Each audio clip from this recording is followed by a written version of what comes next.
মাঠের লড়াইয়ে দারুণ শুরু হলো বিপিএলের এবারের আসর। মিরপুরের প্রথম 2 দিন হাই স্কোরিং ম্যাচ দেখেছে ভক্তরা। ব্যাট হাতে দলীয় ব্যক্তিগত একাধিক রেকর্ড হয়েছে এরই মধ্যে। তবে জানুয়ারির শৈত্যপ্রবাহ শুরু হলে বদলে যেতে পারে প্রেক্ষাপট। ভবিষ্যতে বিপিএলের স্লট পরিবর্তন করার পরামর্শ দিয়েছেন সংশ্লিষ্টরা।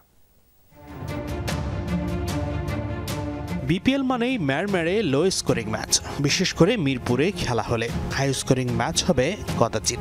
এই ধারণাটাই যেন বদ্ধমূল হয়ে যাচ্ছিল সবার মনে, কিন্তু এবারের বিপিএল যেন বদলে দিচ্ছে সেই ধারণা। বিশেষ করে প্রথম 2 দিন মিরপুরের হোম অফ ক্রিকেটে গামিনী ডিসিলভাই বানিয়েছেন টি-20-র আদর্শ পিচ।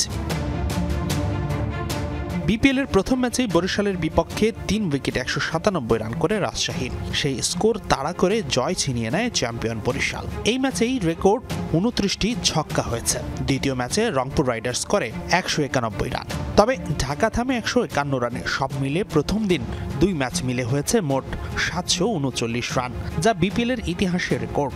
এর আগে 2012 সালে বিপিএলের প্রথম আসরে প্রথম দিন হয়েছিল 691 রান, যা ছিল এতদিন বিপিএলের উদ্বোধনী দিনের সর্বোচ্চ স্কোর। দ্বিতীয় দিনও ছুটেছে রান ফোয়ারা। মাহিদুল অঙ্কন উইলিয়াম বসিৎসর ঝড়ো 50-তে খুলনা করে 203 রান। চিটাগং কিংসের হয়ে ব্যাটিং তাণ্ডব চালান শামীম পাটোয়ারি। তবে চতুর্থ ম্যাচে নাহিদ রানার পেস তাণ্ডবে খুব বেশি সুবিধা করতে পারেনি সিলেট স্ট্রাইকার্স।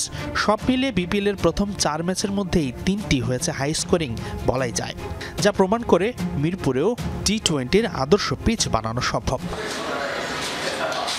তবে প্রথম 2 দিনের এই হাই স্কোরিং ম্যাচ দেখেই মিরপুরের অধিকাংশ ম্যাচের ভাগ্যটা এমন হবে তা বলার সময় অবশ্য এখনও আসেনি। তার কারণ জানুয়ারির শৈত্যপ্রবাহ শুরু হলে বদলে যেতে পারে সব হিসেব নিকেশ। উইকেট পর্যাপ্ত রোদ না পেলে আবারও লো স্কোরিং ম্যাচ হওয়ার ঝুঁকি বাড়বে। কুয়াশার মাত্রা বাড়লে একই ভাগ্য নেমে আসতে পারে সিলেট ও চট্টগ্রামেরও। তবে এই সমস্যার স্থায়ী সমাধান পেতে বিপিএলের স্লট পরিবর্তন করার বিকল্প নেই। আমার কাছে মনে হয় যে এমন একটা ওয়েদারে করা উচিত বিপিএল, যেন মানুষ দর্শকও এনজয় করবে, সুন্দর একটা ওয়েদার, প্লাস ডিউ ফ্যাক্টরটাও যেন কম থাকে, যেন টিমগুলো যেন টসের মধ্যে ডিসিশন না হয়। তো এই জিনিসগুলো আমার কাছে মনে হয় যে কিছু কিছু ফাইন টিউন করলে আমার মনে হয় যে খুব ভালো হবে।